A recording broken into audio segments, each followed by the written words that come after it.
Kita mulakan dengan membaca pengantar atau permulaan dari surah Al-Kahfi yang menekankan keistimewaan turunnya kitab Al-Quran sebagai pedoman dan supaya dapat kita dirikan, memperkuatkan pendirian dalam kehidupan kita sebagai petunjuk. Jadi ini ada kaitan dengan amalan di bulan Ramadan, memperbanyakkan membaca Al-Quran dan bagi kita juga membaca terjemahannya dan membaca tafsirnya supaya ada semangat dan penghayatan dan kefahaman. Terkait dalam soal ini juga saya teringat dengan satu persoalan dibangkitkan ini dari hadis sahih dari Abu Ya'la. Satu soalan dibangkitkan oleh Sa'ad bin Hashim kepada Ummul Mu'min Sayyidatina Aisyah radhiyallahu an. Persoalannya ialah, ya Ummul Mu'minin, haddithini an khuluqi Rasulillah sallallahu alaihi wasallam. Qalat, ya bunayya ama taqra'ul Qur'an? Qala Allah, wa innaka la'ala khuluqin azim. Khuluqu Muhammadin Al-Quran. Wahai Ummul Mukminin, khabarkanlah kepadaku perihal akhlak Rasulullah sallallahu alaihi wasallam. Aisyah radhiyallahu anha berkata, wahai anakku, ya budaya, tidakkah kamu membaca Al-Quran? Taqra'ul Quran. Firman Allah Subhanahu wa taala, wa innaka la'ala khuluqin azim, dan sesungguhnya kamu memiliki akhlak yang mulia. Akhlak Muhammad adalah Al-Quran.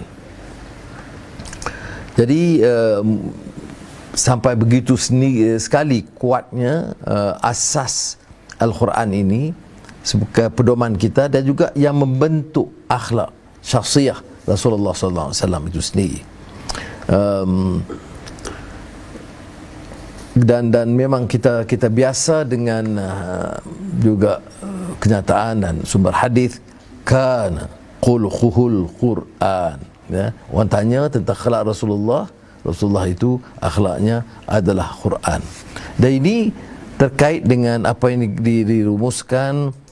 Soal ini soal yang thawabit, maknanya soal yang tetap, ya. Dia mengikutkan soal akidah, soal syariah yang menyentuh tentang maqasid, keadilan, kesaksamaan, ta'abbudiyat, kewajiban salat, zakat dan mutaghayyiyat, yaitu mengikut kefahaman konteks semasa. Jadi oleh yang demikian, tugas kita tentu membaca terjemahan dan menghayati. Bagaimana kita boleh menghayati bagi kita yang bukan dari keturunan Arab atau berlidah Arab dan kefahaman Arab yang baik, tentunya berpandu kepada membaca terjemahan dan membaca tafsir. Ini akan membantu kita memahami, bukan sekadar berlumba membaca walaupun ada keistimewaan yang tersendiri, tetapi untuk berlumba membaca dan memahami, menghayati semangat Al-Quran. Dan ini juga yang disebut dalam Al-Quran dalam Asy-Syu'ara ayat 89, ya, di mana penghayatan itu memberikan kita kesejahteraan. Illa man atallaha biqalbin salim, kecuali harta benda dan anak pinak, orang-orang yang datang menghadap Allah itu dengan hati yang selamat sejahtera. Biqalbin salim ini untuk mencapai tentunya tidak mudah, ya. Ini yang dikaitkan oleh para alim tentang apa yang dikatakan, saya rojok umpamanya kefahaman tentang keseimbangan dalam